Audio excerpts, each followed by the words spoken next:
I've got a couple of questions that I want to ask you about, and then we can kind of go on to a little bit more of a general chit chat.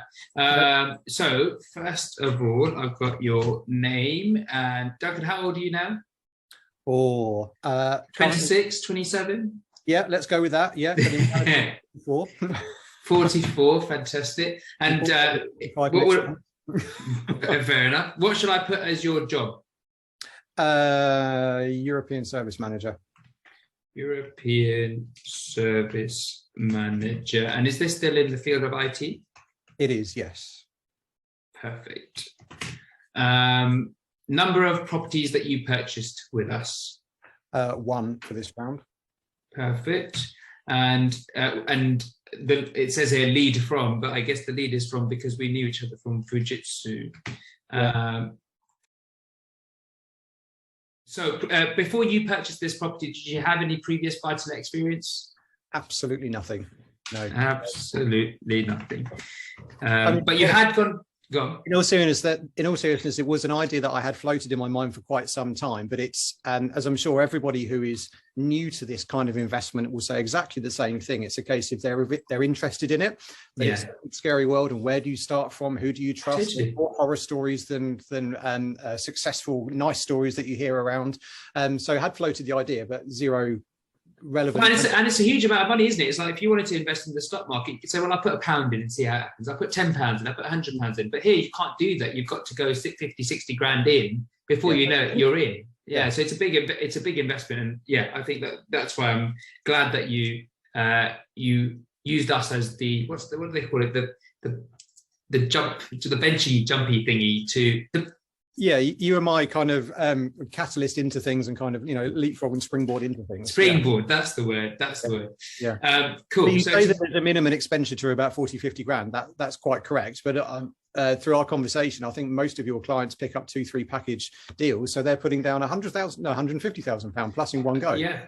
Totally. Obviously, everyone's got their risk appetite, etc. Yeah. It's even more money to put faith in the company. So that's kudos to the team. Well, we did. We've recently done a marketing exercise where we've gone back over all the clients that we've ever had, and we've said who bought what. So how many people bought 1 property, 3 property, 5 properties, and there's a guy that bought 30 properties as well. So there's lots of them. Wow. And then said how many years ago was it? How much were they making every single year? So if they were making, say, 5 grand profit every year, and it's been 5 years, that's 25 grand that they've made over this time frame. And then also we went and looked through Zoopla and said, well, what's the value of the house today versus when we purchased it? Therefore, what's the growth? So there's one of our clients, actually our accountant, he purchased his property with us because he was excited by the prospect of owning property with us back in 2016 for £100,000. It's now worth £150,000. So he's made at least 150. He's made 50 grand on the capital. He's made another 5 grand a year, just under 4,950. 5 grand a year on the rentals over the last 5 years. So that's 25 grand. So he's made 75 grand. And back when he invested, he only invested 34 grand. So made 75 grand on an initial investment of 34 grand over a 5-year period. He's doubled his money over 5 years, which is obviously insane. It's just a no-brainer when you break it down like that. Exactly. Well, this is exactly why we wanted to do that exercise, because we were like, oh my God, we need to put these things out so people actually understand. There was one that we put out yesterday. When you get a chance, have a look through our social media, and it's like, well, these are the numbers. And I've got no doubt that in 5 years' time, we'll be doing exactly the same thing with your one, saying, look, here's Duncan, here's what he's done, here's the growth he's achieved. And to be honest, it blew me away as well. So, even I was like, yeah, of course it's going to be good, but I didn't expect it to be that good. So yeah, very, very excited. Figures, yeah. But that catch-22, I think many people would like to start their own journey of the same, but it's stating the obvious. It's just having that capital in the first place. And for some people, it's more readily available, and for others, it's not. And which is why I only went for the 1 package deal, because it was having the confidence to say, well, if I sign up for 2, I'm actually going to have that money there. So just because I've not done it before, let's just go for 1. And exactly as we talked about earlier on, ahead, if it goes wrong, I've only lost 1 property's value, etc. Absolute worst case scenario. And you can afford to lose that because that money's already gone by the time you commit to it, in my head. But now this has been fortuitous and successful, etc. Then plow forward. But ironically, Duncan, I was going to say, ironically, as is the case for every single one of our clients as well. As you know, it's been fortuitous that it's worked out well. Yes, like every single one of our clients. No, indeed, yeah, that's poor choice of wording on my side. Not that I was expecting it not to work. No, but I get it. I get it totally. Yeah, understand. Of course. A couple of questions for you then for this. What problem were you trying to solve by investing in property? Why did you bother in the first place? Safeguarding my future and helping to pad out the pension. So back to our previous conversations, the idea is not to flip or future sell the property. That's there forever and a day to then generate a passive income until the day I pass away. Passive income to do what with? Well, to help live and finance my pension and post-career life. Yeah, so finance your lifestyle, yeah, post-career, Not that I'll be able to do much for £400 a month, but it's a start. it's the start, and like I said, if you, in fact, just like they say with everything, it's the compounding is the eighth wonder of the world. That once you start and you go, oh, I'm getting this money from rent, and in a couple of years' time, you'll go, oh, I can put that into another property, and that snowball starts to take effect. Before you know, you'll have a portfolio that can easily cover, you know, what you make right now in corporate world. And that's the plan, because the next decision I then have to make in 6 months' time, and I've already made the decision, but a couple of months ago when I was planning forward, it's either do I move out of the small house I'm currently living in and increase our personal house size, or invest that same money in another property? Well, sensible head, because I'm getting old and sensible and no longer making decisions, sensible head says, put it into another property for the future. You know, this house is paid off. There's no mortgage. I can live here and it's not a problem. So invest in the future. Don't worry about today. Yeah, no, I think it's a very sensible thing to do. And of course, it all comes down to each to their own. What do you actually want? But it sounds like for you, frugality. But freedom. Exactly. Freedom. And I suppose the flip side of freedom is security for you, I think, is probably the big thing. Why was it important for you to solve that problem? Why was it important for you to create that post-career passive income? Yeah, well, for as you say, the reasons we've just discussed. So from a personal perspective, I don't like to leave the unknown unplanned. So by putting this in place, it puts a bit more certainty behind the fact that there will be something there. It's quite small at the moment. Over time, that's going to grow, but there's something there to help safeguard the unknown in future. Yeah. And the chances we talked about, and I talked about with the team as well, the chance of that property not being let to someone at any point is incredibly low. So it's almost guaranteed income, or guaranteed passive income, which is one of the points of property letting anyway, forever and a day until I come to sell the property, which I'm not intending to do. What was the reason that you then eventually decided to invest outside of London? Because, I said outside of London, but outside of the South, because you're not from the North. Why did you decide to invest outside of the South? Purely because I trust you, which by extension means I trust the company, and I'll take your steer on where the correct area is to invest. I mean, it transpires that the only area that you guys were looking in, I think at the time, was Leeds anyway, or the only options that were available was Leeds anyway. So it was a decision to make personally. I go with yourselves, and therefore I'm looking at a property in Leeds, or I go with somebody else. But I also thought to myself, well, it doesn't matter if I'm buying the house that's next door to me right now, or a house that's in Leeds or in the the middle of Scotland. It doesn't matter. It's hands-free, remote, passive management. So the fact it's in Leeds doesn't really make any difference. On a piece of paper, from a numbers perspective, it's the better area to go for. And because I'm paying for a managed service from the letters, etc., that's the point of hands-off, hands-free tenancy and ownership. I think that's a really good point that you make. And I think there's a lot of people who, it takes them a long time to get their mind around that, especially people who live in London who are like, well, actually, there's one down the road that's for sale. And of course, it's £10 the price or whatever. But the point is, it's up for sale. And they say, oh, but at least I know it's there and I can touch it. And I know it's number 13. And, it's that one. Whereas in Leeds, I don't know, they get this feeling that they can't touch it. It's like, well, you could come to Leeds whenever you wanted, but you wouldn't. But you wouldn't need to, because that's the whole point. It's hands-free. But actually, as soon as you accept that, like you said, it could be anywhere. It doesn't need to be in this particular place. It could be anywhere where the numbers work out for you. And I'm sure I would have said it at the time, but I'll tell you now. The fact of the matter is, this is what we believe is going to happen, but I haven't got a crystal ball. I watched Back to the Future, but I've not been to the future. So as a result, I think these are the things that are going to happen. We think this is what's the growth is going to be great there. But the fact of the matter is, and this is the honest truth, that as long as you invest in property, and as long as you invest in property somewhere in the North, you'll be fine and it will be working out. If whether Leeds is going to, be slightly better by 1% or slightly worse by 1%, I don't know. But realistically, there's lots of reasons why Leeds is going to be great, and in the north in general compared to the south. And the reason why I'm saying that is because in the north, they haven't had as much infrastructure development as we have had in the south. And that means that going forward, the government need to boost to the north, because otherwise all that's going to happen is the disparity between the north and the south continues to widen until, in the end, Duncan, we basically get a civil war because the north and south don't, agree with each other. So actually what we need to do is bring everyone up together, and then London's already gone up and the southeast has already gone up. Now the rest of the country needs to go up as well. And I think that's what the government are trying to do over the next decade. Well, hopefully they can do, yeah. But you make a good point that it's trying to see where the investment is being made and get in ahead of the curve before that's happening, to then ride the coattails of the success of the national going forward. But interesting, recent developments that we talked about over message as well, with the unfortunate stupid decision, let's not get into politics, that HS2 is now not going up to Leeds. That may change in future, who knows, but there's still going to be investment, as you say, but perhaps not to the expected level. But things naturally rise anyway, so even if there was zero investment, there would still be growth. It would just be slower growth. Yeah, exactly. And actually, on that point about on the coattails, I'll tell you later on what we're doing next year, which might interest you as well. Because I know you from the past, that gave me the confidence to say, yes, it is not the cheapest rate, but I trust you because I feel I know you to an extent through our past friendship through Fujitsu. Had it not been that, it would have been probably more research on my side to say, well, what's the competition? But I took that on faith. And to be fair to the team, you've come through, with spades of positivity and delivering as expected. So thank you.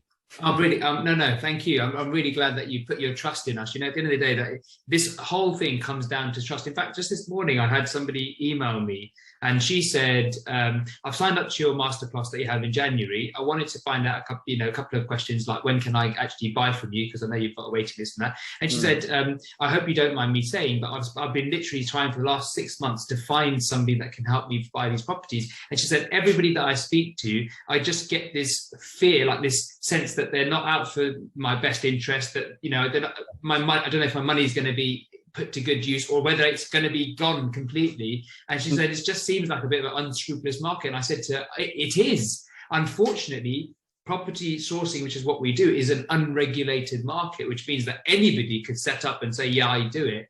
And I said, that is, hopefully the fact that we're full for 6 months in advance will give you the confidence to know. And if you then go, I said, as an astute person, you've obviously looked at our website, you've obviously looked at our Google reviews, you can see what other people are saying about us, and you've seen that. I'll be honest, I went to the extent of going onto Companies House and looking at your tax return, etc. Well, you've got to make sure everything matches. You've got to do everything. Exactly.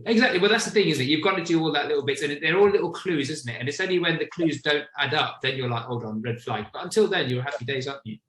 On that same point, and kudos to the team as well. I am by definition a hugely mistrusting person as a result of things in the past, etc.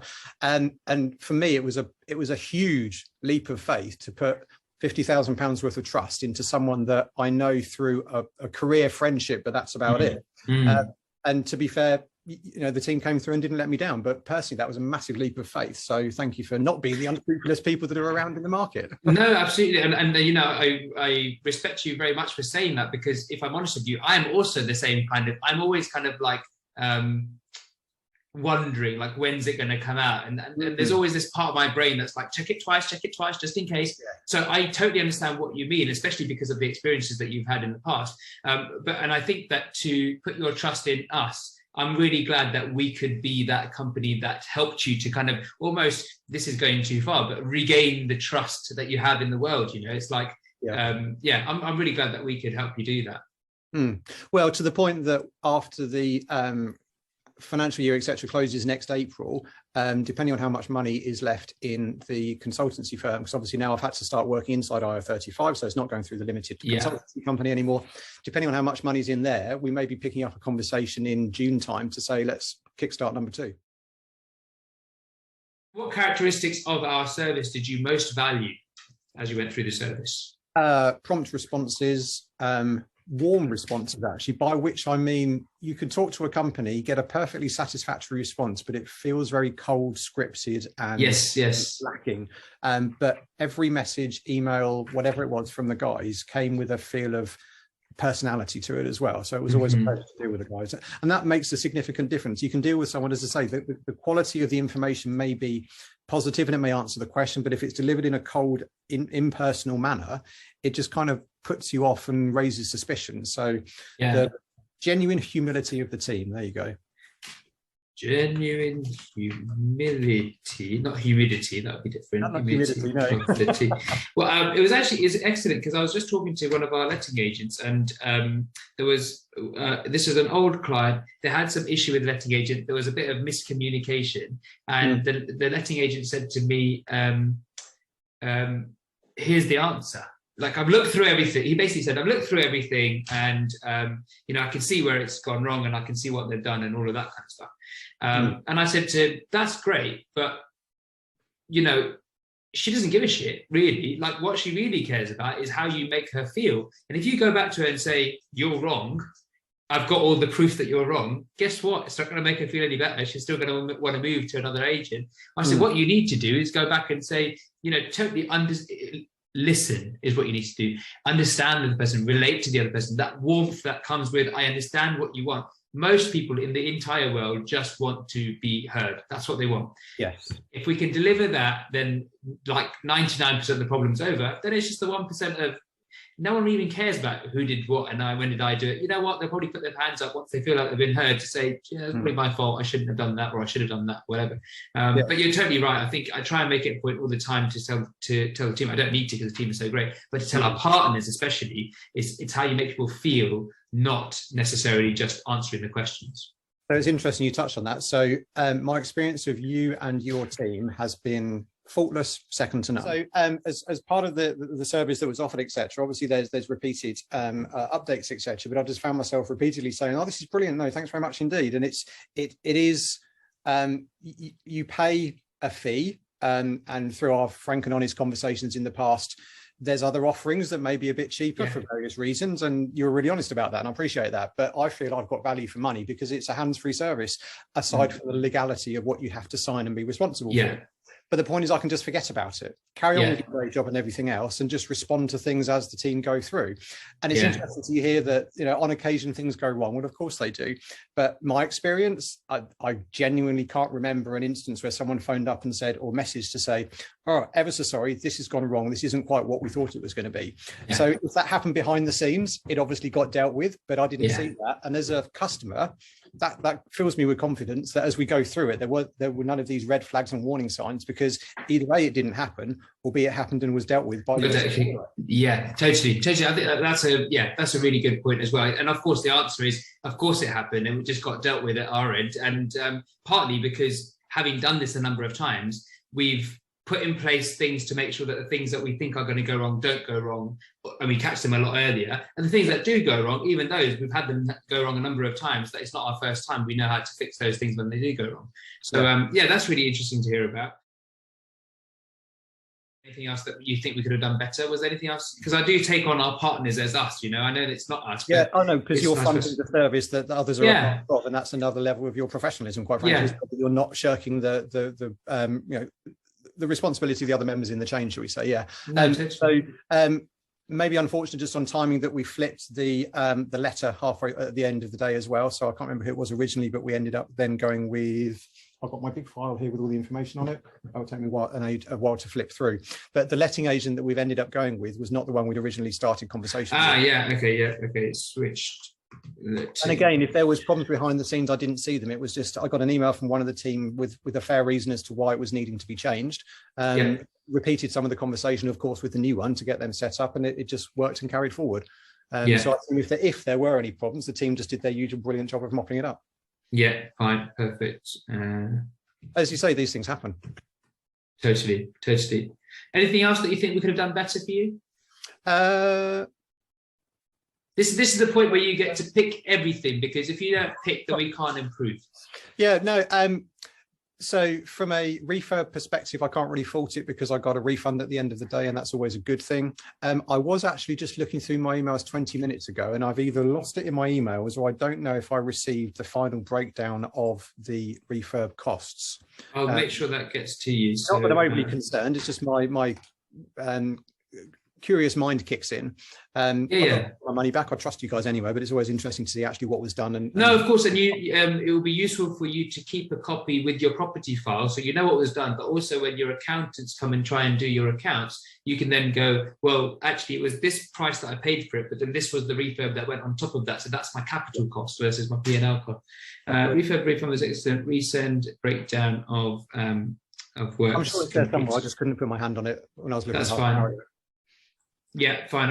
This is not a criticism at all, because at the end of the day, it was done to a high standard, and I got a refund back again. So you've obviously shot around, and there was less work required than originally expected. And I suppose it's always better to overestimate than underestimate. Of course, give money back than ask for more later on. Yeah, absolutely. That's an example then of your experience as a company coming forward to say, well, if we think it's X, add a percentage on just in case. And if you have to give some back at the end of the day, that's seen as a positive. Well, yeah, exactly. And people always think that, but for example, we get a lot of, well, that seems a bit expensive. I know it seems expensive, but that's what it's going to be. So do you want to go ahead or not? Yes, I do. Okay, fine. Because if you say yes, then it's only going to get better. If you say no at this point, then things are going to go wrong. There was one of our clients, because people are different. He just kind of wanted everything itemized, and he was like, well, let's cut that off. We don't need to do that. We cut that off. And, chipped everything down to the bone. Selling a IT service, same sort of thing. Chip everything down to the bone, but when you chip everything down to the bone and then things come up afterwards, the fact is that there is no wow factor. There is no, oh, here's your refund. It's like, well, we need more money. Oh, we need more money. Oh, we need more money. And then you're like, why do you keep asking for money? Yeah, because you chipped us down to the bone to start with. That's why. Yeah, there's no fat left to skin off. There's no fat left. Try and take the corners, exactly as you say, and through our experience with Fujitsu and my later experience with these other companies anyway, if you cut the corners, you end up actually giving yourself a longer process, because you then have to go and backfill, which ends up costing you more money as well. Yeah, absolutely. And one thing I did appreciate, because I did this with my own properties, and when I first started, I used to get the refurbs done really, really cheap, as cheap as possible. And I used to put it down to the builders, and I say, well, if they're willing to do it at that price, that's up to them, isn't it? I still expect them to do the same work that I've asked them to do. And it's only sort of a year later, 2 years later, 3 years later, when, there's a leak that starts coming through your bathroom, and you go, why did that happen? And it's like, well, because actually they had to work really quickly and they cut some corners. Now, it's not their fault that they cut corners, because it was me that pushed them to get to a price that they probably couldn't get to. And being the nice people that they are, they were like, we'll find a way, but they didn't find a way. And it's not, again, because they're horrible people and they wanted to cut corners, because no one's like that. I think everybody has good intentions. But if you push people too far, they just don't have frankly, the money to make it work, and they'd rather just make it work and get it done than end up with a situation where they're coming back to me and saying, we can't do it, we need more money from you. That's even worse, isn't it? So yeah, I totally understand the benefit of adding the fat in to start with, and then kind of delivering service and get the refund at the end. Because everybody's a business at the end of the day. I mean, you and the guys do it in such a way that it's a friendly business as well, which is why you get people, why you've got a 6-month waiting list, etc. So obviously the reputation is speaking for you.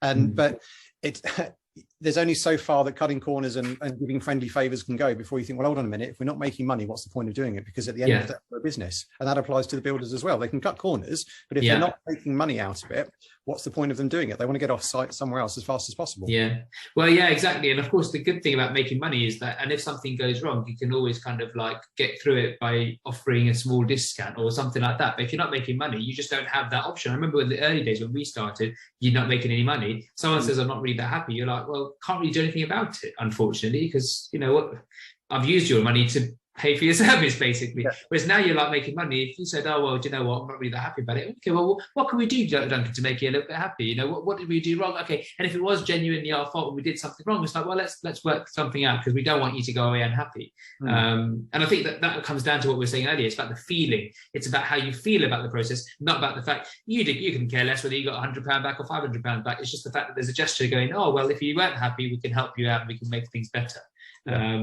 Would there end professionalism as well? So not all companies would offer that. It comes back to we were talking earlier on about cold communication and warm communication. companies, and some of the really big ones as well, are very cold because they have the idea that we're big enough that our reputation speaks for ourselves and we don't have to care about the customer, which is wrong from a long-term point of view. But you guys are the opposite. It's more warmth. It's genuinely putting the customer first. And because you've got that percentage extra in there, it gives you a little bit of fat to deal with if there are problems that crop around.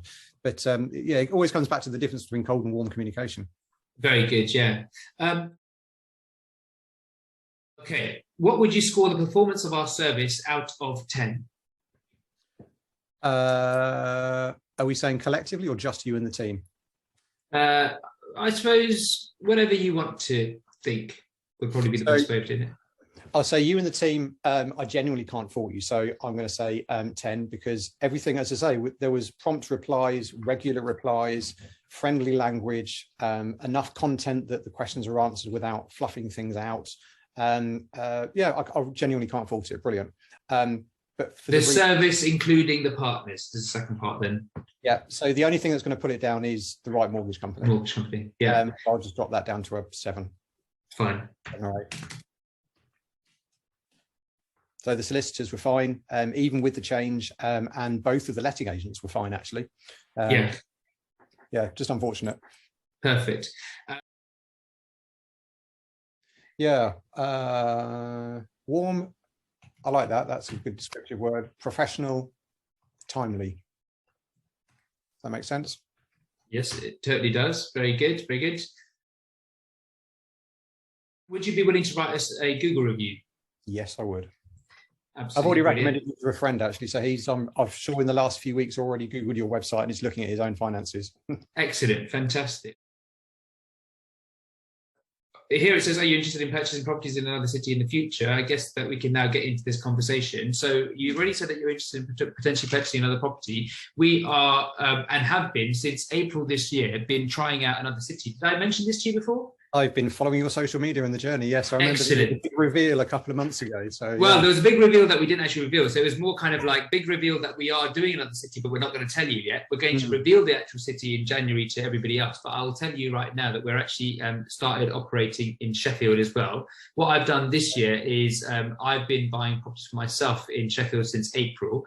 And the plan is if I buy properties everywhere, then I get to know the agents and I get to know the areas and I get to know what's good and what's not good. And I also get to build teams and I get to build the relationships and all of that kind of stuff. Effectively exactly the same thing that I did in Leeds, but probably a little bit quicker. Off the back of that, we can now or then start offering these properties to our clients. So what the plan is at the moment is that in January, we're going to send out an email to all of our existing clients, you included, that's going to say, by the way, guys, don't tell anyone, but we are opening up in Sheffield. If you want to go ahead and get onto our waiting list, then let us know now so that we can put you onto the waiting list. And of course, at that point, get back in touch with us. And of course, I know we can put you on the waiting list later on, but it's better that we know sooner rather than later. Yeah. And the reason I say that is because that waiting list will start from April. So we'll contact you in January, but it will be from April, May, June, July, August, September, that kind of thing. So our existing clients will get April, May, June, those slots. And depending on how many there are, they might also get other slots. So they'll get first preference. And then the next quarterly webinar that we do, we will then offer it out to clients as well. So we'll then be giving them Sheffield and Leeds, and maybe even introduce a 2-property package at that point, where we say do Leeds and Sheffield, one in each place kind of thing. And then they'll get on to the next ones after that. So it's something to think about, but it may be that you want another one in Leeds. It may be that you say, actually, I've got one in Leeds, I want another one in Sheffield. In terms of the numbers, they're quite similar. The price points in Sheffield are ever so slightly lower. And the good thing about Sheffield is that I think that it's got a little bit more, it's a bit behind where Leeds is in the curve ultimately. And so although it's still a big city, it's still well known. It's got the Peak District as half of Sheffield, lots of infrastructure development going on there. But I think it's just behind. And so it's got a longer growth pattern in front of it, perhaps. So anyway, something to talk about in the return on investment percentage perspective then. You think they're about the same?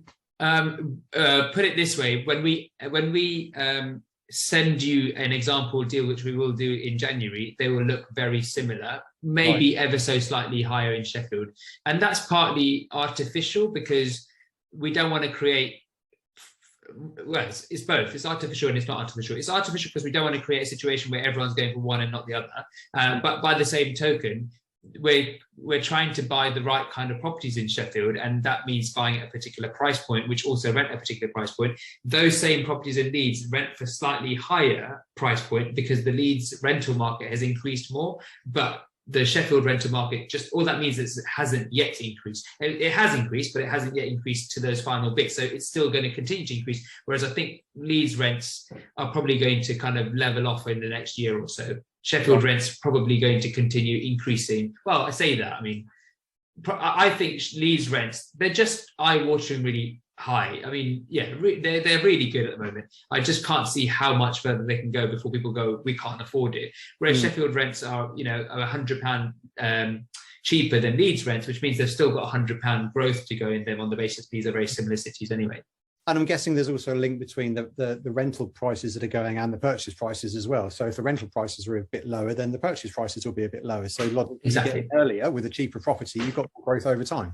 Exactly. This is exactly the point. It's like, that's what I think it is. It's like getting into Leeds slightly earlier. This is what Sheffield will be, I think. It will be, on the face of it, it will look like it's the same return, but it's got more growth in it. And that's what I think is going to happen.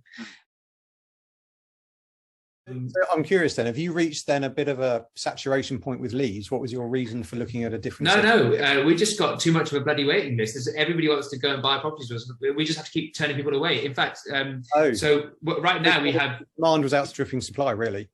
Completely. Like, we're still going to continue Leeds. Leeds is not going to stop. It's going to continue. Right. But it's just like now... So what was happening is we had loads of people that wanted properties, but not enough properties. And so the only way we can increase properties is to have another city, because now we have double the number of properties, but we still have this. And actually, our waiting list was not the last year or the year before last. Our waiting list was actually a year long, but we actually cut it because, to be completely honest with you and be quite selfish, I just felt a bit trapped. I was like, bloody hell, you know, it takes a year to deliver the service, plus a year-long waiting list. That's 2 years that I can't go anywhere because I've got to help them deliver the service.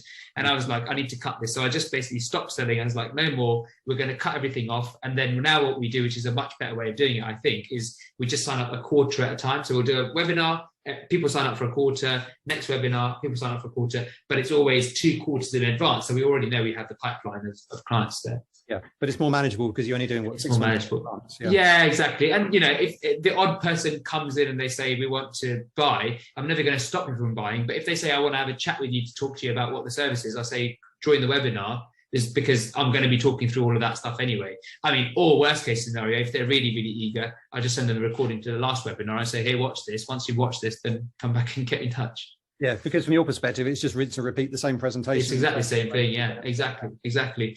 Well, ultimately, that initial, I mean, I think about it now and I think, how many times did I have that same conversation? I mean, honestly, hundreds of times I've had that same conversation. Here's what we do. It's the same questions. Why Leeds? Why property? You know, why these kind of tenants? What kind of tenants are there? You know, can I use my own letting agent? Can I use my own mortgage broker? All those same questions. I answer all those questions in the webinar. And of course, there's a Q&A bit at the end, which is really valuable because it means people get to ask their own questions that are pertinent to them. And yeah, because I think there is a lot of value in the one-to-one approach. And it gives you that more personable relationship with whoever it is that you're dealing with. But on the flip side, that's just one experience and one example of that from the buyer's perspective. But of course, you're going through that hundreds of times, so the monotony and everything. There is still that. So what it is now is it's a quarterly webinar, which is like, here's all the information.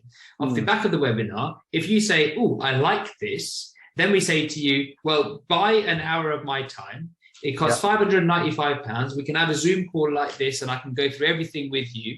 And at the end of the day, if you decide that you're going to go ahead and run one of our packages, I'll write off the £595. I'll give it to you back. I'll give it to you as a discount. So there's no cost to you if you want to move forward. It's only if you decide to do it and then decide not to do it, that's when there's a cost to you. So you still get that face-to-face, you still get that one-to-one time to answer your particular questions. It's just those initial kind of like, what is it that you actually do? All that gets answered up front in a webinar sort of format. Yeah.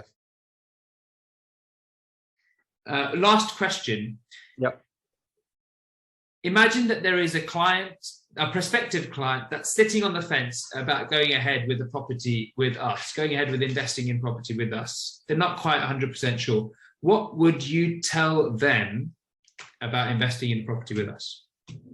Specifically with yourselves, one keyword I say would be trust. So we talked about this at the beginning. I have massive mistrust of people, and you guys delivered on my convincing me to trust you, and through the service, not in conversation, but through the service that was delivered, helped instill that level of trust that as the process moved forward, I was more at ease with things after every conversation. So, and I think that's a huge thing for people that have never been through that loop before, because they have no frame of reference. There's a lot of money, there's concern. So yeah, the trust that is engendered by the team is not something that can be understated. Fantastic. Thank you very much for that. I will be sure to pass that on to the team as well, because I think that they, yeah, and it was all of them, yeah. I'd say the feeling I come away with after speaking to yourself here and the team is kind of, it's a family friendly environment. It's that kind of feeling that, coming back to what we were talking about earlier on, that just engenders trust, which then means that you're happier to proceed and put more faith in the decisions that people are making on your behalf.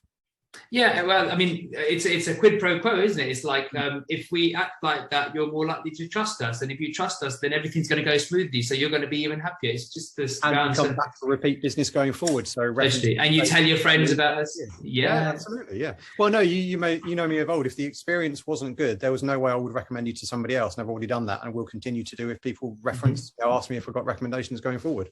Fantastic, really, really good. Thank you so much again. Really appreciate it.